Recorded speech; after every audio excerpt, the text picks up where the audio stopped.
Call the meeting to order. I'd like to welcome everyone to the May 28, 2024 Fort Clinton City Council regular meeting in the Linda Hartloff Chambers at Fort Clinton City Hall. Please stand for the pledge of allegiance and a moment of silent reflection for those serving and protecting our country. Allegiance To the flag of the United States of America and to the republic for which it stands, one nation, under God, indivisible, with liberty and justice for all.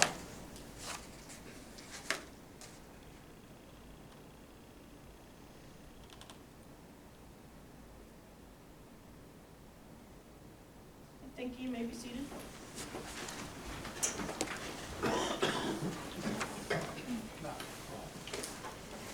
Will the clerk please call the roll? Beth Gilman. Present. Mark Phillip. Present. Richard Morgan. I'm here. Kelly Gango. Here. Pat Hovitz. Here. Jerry Trolley. Present. Kathy King. Here. Thank you. Council, previously you received the May 14, 2024 regular meeting minutes. Do I have a motion to approve the minutes? Madam President, I move for the acceptance of the May 14th, 2024 meeting notes. Thank you. Do I have a second? Second. Thank you, Mr. Trolley. Any discussion? I have a motion by Ms. Phelps, second by Mr. Trolley to approve the May 14, 2024 regular meeting minutes. All in favor say aye. Aye. Opposed, the same sign. Motion carries and the minutes are hereby adopted. The chair notes that certification has been made regarding compliance and the rules and notifications of this meeting. We have no guest presentation and public comment. Alva Cortez, 211 West 3rd Street. Good afternoon, good evening. Today I want to talk to you guys about those motorized scooters. Have you seen them? All over the place. They don't follow any kind of rules. What kind of rules do they have? There'll be a police chief. Yeah. I'll have We'll bring it to the chief give you a call. Because I have seen them doubling up, no helmets, no protection of any kind, down 3rd Street, and not on one side, in the middle of the road. Do they know the rules? Are these the ones where people stand on a scooter, not a, okay, yeah. And they're electrified now, or Yeah. motorized, or whatever you want to call them. And they're mostly younger people, correct? Young kids. That's something the chief can probably help you with. He can probably help answer those questions for you Well, and what can he do about it? about the motorized scooters. Well, about the kids who are riding them just here and there, wherever they want. Disregards for any kind of rules. I have to stop at a stop sign. They just fly right through. So I do recall at one point in time, I believe it was last year, the Todd School had some complaints about those motorized scooters, and there were initial conversations about putting together some type of an ordinance which would direct as to what they need to do and what they cannot do.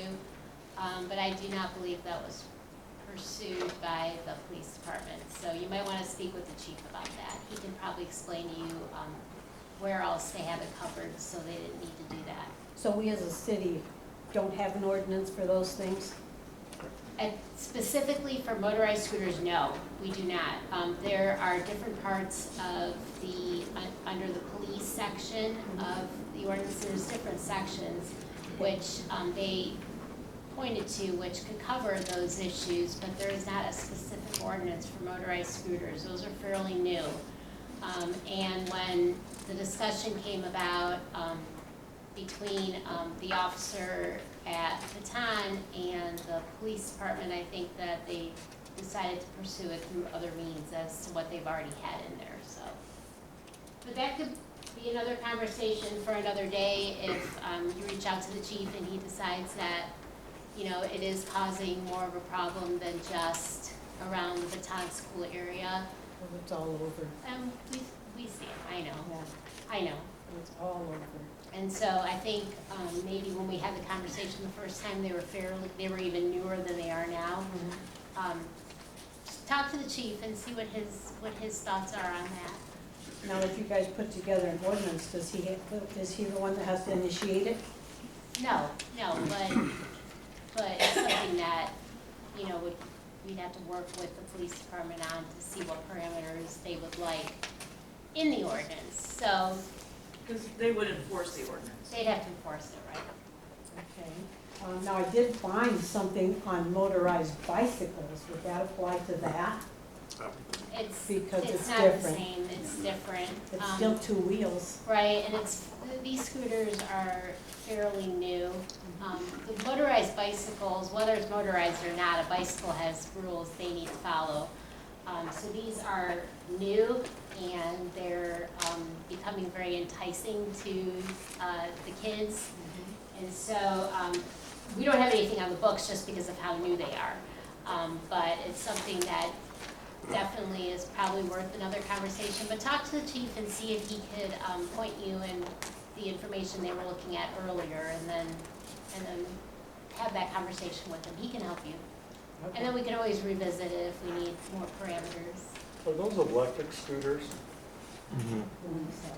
I think Motorized. they are. They're electric, my grandson's got one. And I just looked up here on, just for the heck of it, electric scooter riders in Ohio do not need a license to ride a scooter. They are classified differently from moped scooters. Similarly, riders are not legally required to wear helmets. That's a law in the state of Ohio. So that may change the tune of that. So I just wanted to bring that up. Thank you, Mr. Colston. And then there was the distinction of, because cities have home rule authorities, so they can take a state statute and make it a little more strict. And the conversation that was taking place was with juveniles. Okay. So should there be rules for kids under the age of 18 riding those as Or opposed 16 to, even. yeah, as opposed to adults? So talk to the chief, have that conversation, we can see, revisit that another time. Okay. Thank you. Robert Miller, 529, or 5296, is that correct? Yeah. East Ellithorpe? Right. Okay. I drive a school bus 13 years for Port Clinton City School. And I never seen streets by the school, Veterans Parkway, so bad. I go to other schools, you don't have streets around the schools where nothing's so bad. And I was wondering what's going on that I haven't seen anything going on with the streets to be repaired. You got a beautiful community, but you got the worst streets. I drive a school bus, Mayor, would you it's like terrible. that? I'll take it. Yeah, Mr. Colston, okay. So we just are in the process of signing a contract for $4.5 million to do the first phase. It's all around the high school and everything else. After that, we have another $18 million project on the books. And then we have another $5 million project afterwards. All that to repair all the streets and base resurface almost every street in town. It's been going on for 4 or 5 years. It's been in every publication, everything we can do to put it out there. So yes, we have been working on it. These guys have done a great job to pass it. We're having a special meeting tomorrow to finalize part of it, so we are aware of it. We've done everything possible, so we've got about $28 million riding on this. So we are doing what we should be doing. So when do you think, First one should start sometime the end of June, we believe. the end of this June? Yes, and they will finish by November on the first phase of it. And I can tell you that one phase is on Jefferson and 10th Street around the high school. Yeah. And 3rd Street all the way to the cemetery. All the way. And most of Erie Gardens by your bus garage and everything else. So everything you brought up has been in the works for years. It's really, and Veterans Parkway should be, I mean, What do you that, call them, Veterans Parkway? well, Is that Monroe 100? yeah, right there down, That will not be in the first phase because there's Okay. water and sewer going on that street. okay. All right, that's what I was wondering. That's good to know, because, This is what, 70 years of neglect that we're finally taking care of. I mean, past administrations didn't do anything about it until these guys took office, Well, which I that's- think I everyone got, needs to be proud of. well, yeah, I got my answers in that, and, you know, I could spread the word to these people, Please because, do. Mr. Colson, the first phase you said starts in June. What is, I know it's gonna take a number of years. Yeah. There's a lot to do there. Probably 2.5 years total. That's what I wanna know. Thank you. at least we got to start, and everything's been going, so I'm happy to let the drivers know, especially around the high school. That's a good place to start right there in Third Street and that, so. Yeah, they've been working for about 5 years, and you're dealing with multi-levels of government. Well, I and so understand. everything takes a while. Is that accurate? Accurate. Yeah. But we understand what you're saying. Okay. Thank you.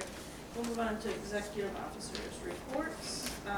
Council, well, tomorrow night there will be a special meeting at May 29th, 2024 at 6:30 PM here in Chambers, and Mr. Belo would give more description and discussion on that when he speaks.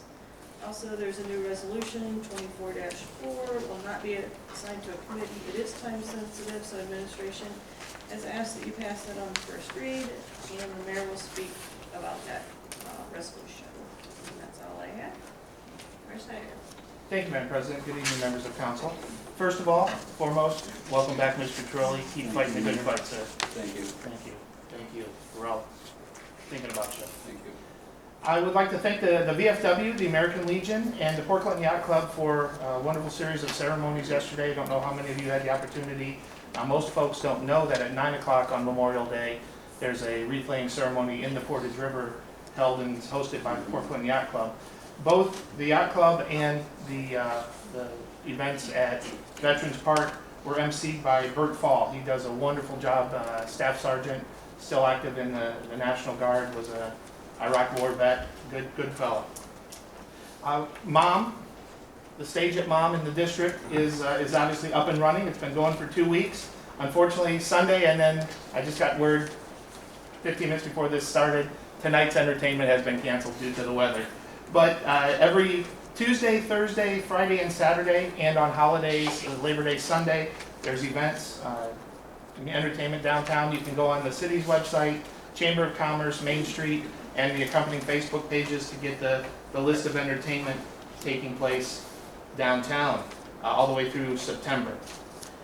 I want to give a special kudos to our service department. You know, normally the service department has 8 individuals plus a supervisor and a couple of seasonal personnel. The seasonal personnel just started, and of those 8 personnel, 2 of them are out on extended medical, so they're really strapped for helping hands. You know, they're the ones that mow all the grass in the parks and the cemeteries, weed whip all over town, take care of the high weed notices, which is an ever-growing list. I don't know why people haven't grasped the concept of mowing their lawn. They take care of the beach, and most recently they've helped set up and tear down at the Walleye Festival and with the activities in downtown. Council, mark your calendars for Friday, August 2nd. Friday, August 2nd is the senior picnic, which normally takes place at Lakeview Park. I believe it starts at 11 o'clock with the food at around noon. Another date to mark your calendars would be Monday, July 29th. Monday, July 29th from 5 to 9 in the district downtown at the Mom Stage is the welcome event for our J1 workforce that comes into the area. I think I mentioned it before, between Port Clinton, Catawba, Marblehead, and Put-in-Bay, there are in excess of 550 exchange students flocking into the area. I've had the opportunity to meet about a dozen. Of course, I'll be employing in my day job 8, 4 of them from Thailand are already here. Good group of men and women that I've had the opportunity to meet. And I encourage everybody, if they see someone that's speaking a foreign language, approach them. They really want to speak English with as many people as they possibly can. One other date to note would be Sunday, August 25th. Sunday, August 25th is Fifth Third Day at Mud Hens Field. Tickets are available online. Again, the various websites and Facebook pages I've mentioned have links to get that. Tickets are just call the Mud Hens directly and make sure that you mention you're with the City of Port Clinton. Now, Council, you know because you've been following the email thread I've been sending back and forth, but those in the audience may not be aware, and those listening to the interweb. Last council meeting I talked about the 4th of July fireworks and how we're struggling to raise money this year, and the concept of the reverse raffle was really a bust, and we're looking at other ways to raise money. And I made an offhand comment that, you know, unless Margaret would give up the opportunity to shave her head, we might not have fireworks this year. Well, after the last meeting, she came up to me and said, yeah, I'll do it for $20,000. Well, at this moment in time, I know of 3 different donations totaling $3,300. One was $1,000, another was $1,500, and another one was approximately $800. I'm sure there are other smaller donations that have made their way to the Chamber of Commerce, but with the festival, last week I haven't been able to keep a running total from those folks. So we're on our way, Margaret. We're there. We're gonna make you bald. So I look forward to that. But mine will grow back. Absolutely, absolutely. The deadline, by the way, is going to be the 4th Tuesday of June, which, if I can read my handwriting, is June 25th, to get the funds in to get that $20,000. Honestly, and I say this with all due respect, I am hoping there is an alumni with deep pockets that you approached in the hallway someday because they were holding hands with their girlfriend or boyfriend, or made them measure their dress length or whatnot. So I'm really counting on a really big check coming in here soon to get us over the hump. And then finally, just a real brief discussion on Resolution 24-4 that's in front of you. This is something that started post 9/11. At that time, the federal government was giving considerable amount of money to first responders and 911 call centers. As part of that funding stream, there is a committee that is formed, and they meet periodically, sometimes once a year, sometimes once every 5 years. It's time to get that committee back together to talk about the 911 service, both here in the city and through the county. It's comprised of the chief executive officer of the city of Portland, or the largest municipality. In this case, it's me. There's one member representing all of city council. That's an individual from Oak Harbor. There's a representative from the largest township in the county, that would be Carroll Township, and then one representative from the township trustees at large. In this particular case, they selected a gentleman from Catawba Township. There's also the sheriff's office and the chief dispatcher at the sheriff. So there's 7 of us on this committee. The resolution you see before you is just a resolution authorizing me to serve on that, giving support to any outcomes that happen from this, and really it's just talking about how we can improve the 911 system in the county, technology that's coming. What I learned, you may not know this, you can actually text 911 in Ottawa County, in case you're in a position where you can't physically talk. The next generation that's coming down the pipeline is live streaming with 911, giving you the ability to actually show on your phone while you're talking to the dispatcher the house fire, the car accident, the fight, wherever it might be, whatever the issue may be. That way it gives real-time video and sound of activities happening. That's coming down the pipe as the county gets more and more wired to fiber optics. So again, this resolution is just stating that council will allow me to be on that board and move forward with that. Sorry, question. Yeah. So the resolution here says it's to appoint Tony Douglas to the board. Go ahead, Dina. That is correct. It has nothing to do with the mayor. This particular one does not, but overall, he just gave you the rundown of what the program is. But this particular resolution is to appoint Tony Douglas from Oak Harbor. There are 6 voting members, including a member of the Legislative Authority, which is the mayor of the municipal corporation, and the county selected by the majority of the legislative authorities of municipal corporations in the county. So we have Ottawa County, we have the 911 Program Review Committee, and they selected Tony Douglas, who is a village council member from the village of Oak Harbor, to serve on this, and she has agreed to do this. And she's going to serve as the municipal corporation appointee. So this is something where the mayor participated, and they all came to the conclusion that she wants to do it, and they wanted her to do it. So since it's from the municipal corporation, council just needs to agree with Tony Douglas to sit on this committee. Instead of one of you. Or, yeah, exactly, so, and So why this, was Tony Douglas chosen? I'm just curious. I don't know what the criteria is, so.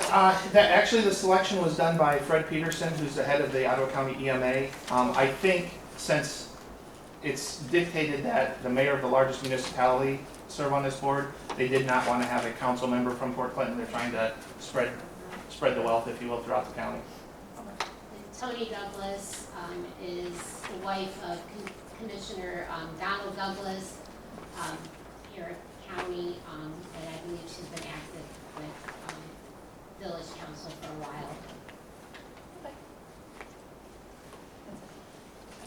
while. Unless there's another question, that concludes my report this evening. Thank you. And we went to the auditor's report. Thank you, Madam President. Council, good to see you this evening. On the infrastructure project, so on May 23rd, the city was advised by USDA that interim financing, that's the original $4.5 million of bond anticipation notes, or BANs is the acronym, which was the subject of ordinance 1124 earlier this year. The council passed, and before that, ordinance 4-23 would not be necessary for the road resurfacing project, and the city could move to close a long-term note or loan with USDA prior to project completion, and in fact, prior to project start with the awarded contractor, which is good news. To do so requires some additional actions by council, including approval by council of a new ordinance, which I believe has been distributed to you and will be the subject of, one subject of the special meeting to be held tomorrow. Doing so is expected to save over $200,000 in interest costs for the project, just phase one alone, associated with the original $4.5 million, essentially short-term loan or ban to cover 12 months for interim financing needs. The savings will bolster road improvement project implementation and ultimately result in more road levy property tax dollars, funding actual road improvements rather than just interest payments alone as part of the city's debt service.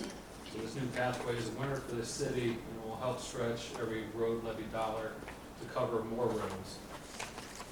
This will require a special meeting of City Council this week in order to consider and act on legislation, that's the ordinance I referenced, that was provided by Bond Council at Squire Patton Boggs in Cleveland, and that is acceptable to USDA. And this would allow for the timely execution of agreements with the contractor, hopefully by month end, and ideally groundbreaking mid-June, which Mr. Polson spoke to earlier in response to the question.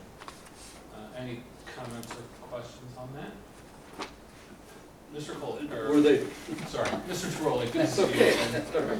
Was that ordinance emailed to us? It's before not the meeting? emailed, I just received it. I got it posted publicly. Once I'm done here, I'll send it to everyone. Thank you, ma'am. You're welcome. Appreciate it.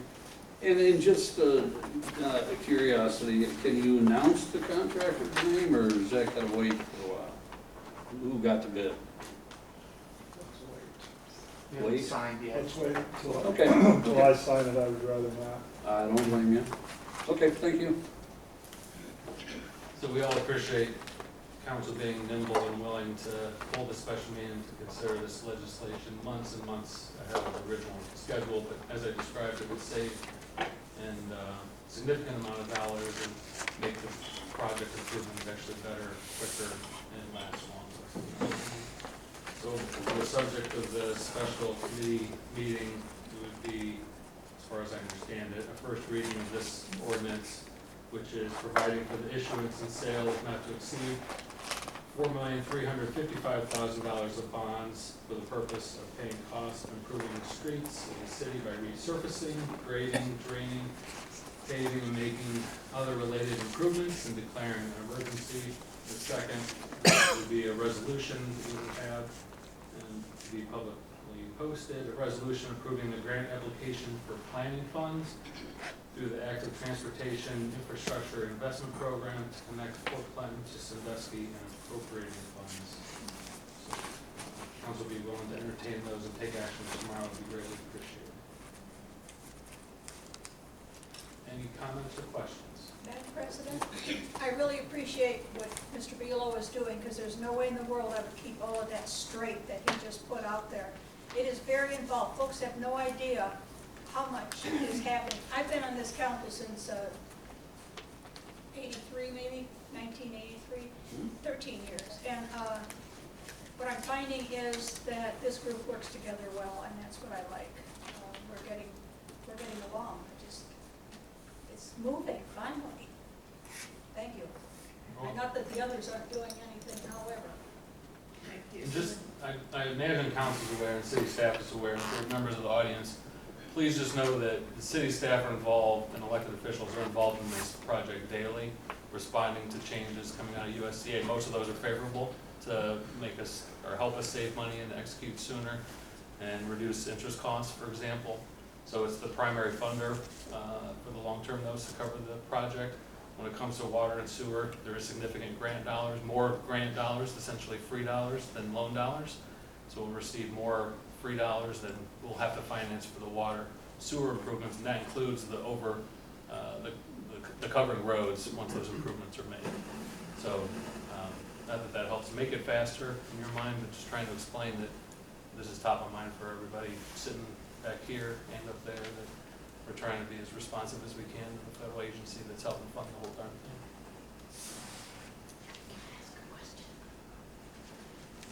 Are you gonna have? Mrs. Cortez? Yes. Yes. Aye. You know, tomorrow there's a meeting, it's open to the public, I'm assuming. Oh, yeah. Okay, and will you have other meetings updating as the job progresses?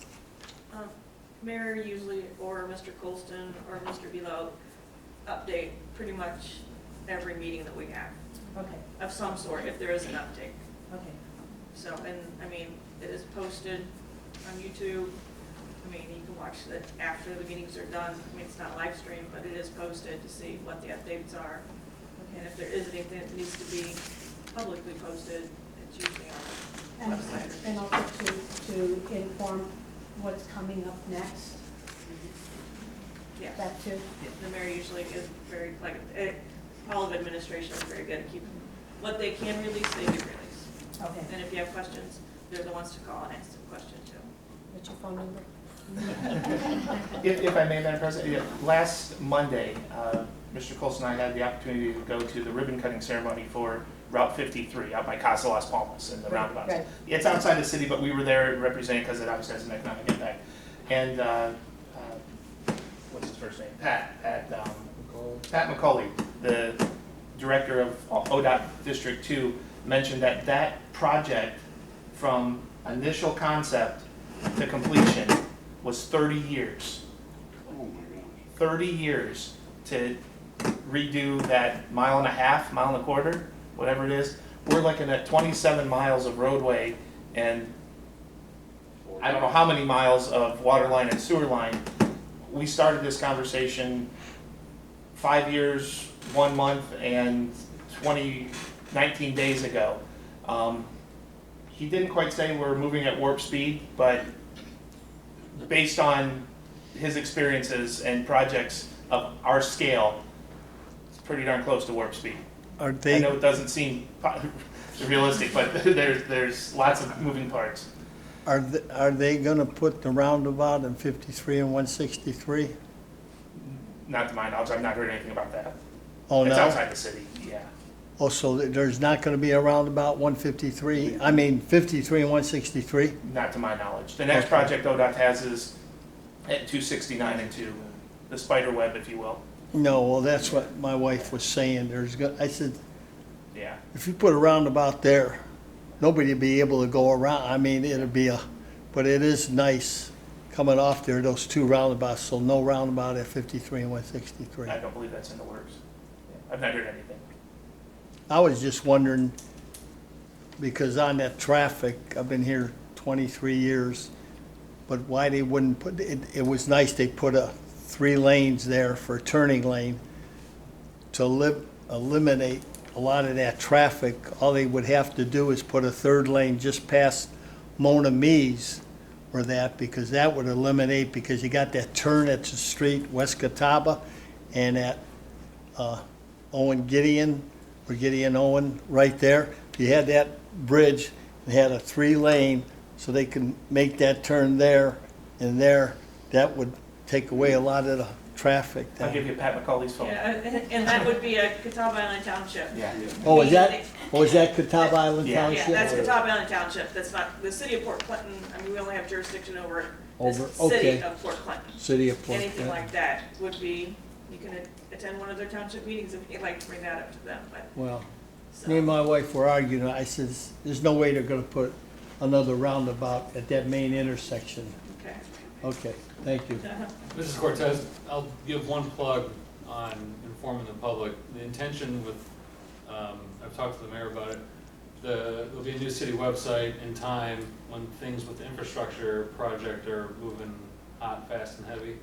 There'll be a home on the new website that'll be a repository, the authority on everything, so residents can plan what may be happening on their street or their travel to work or to school or to the hospital, so that'll be coinciding when more things are happening with the infrastructure project. It's unfortunate at this time when we want to get the most information out, we no longer have a weekly newspaper delivered to homes, and there's less than 800 people that get the daily paper, so There's it's always difficult. just that one beacon. Okay, thank you. Does any council have any questions? I almost. Okay. Treasurer's report? Thank you, Madam President. The bed tax collected through May 28th is $55,450.50. The dock tax is $3,338.64. And the rental registrations is remaining at $52,800. Thank you. Thank you. Does council have a question for the treasurer? Okay. Law director's report? The only thing, Madam President, tonight is we just ask that, that resolution be passed on a first read, so we can stay in line with with what the county's doing. That's all I have. Thank you. Any questions for the law director or council?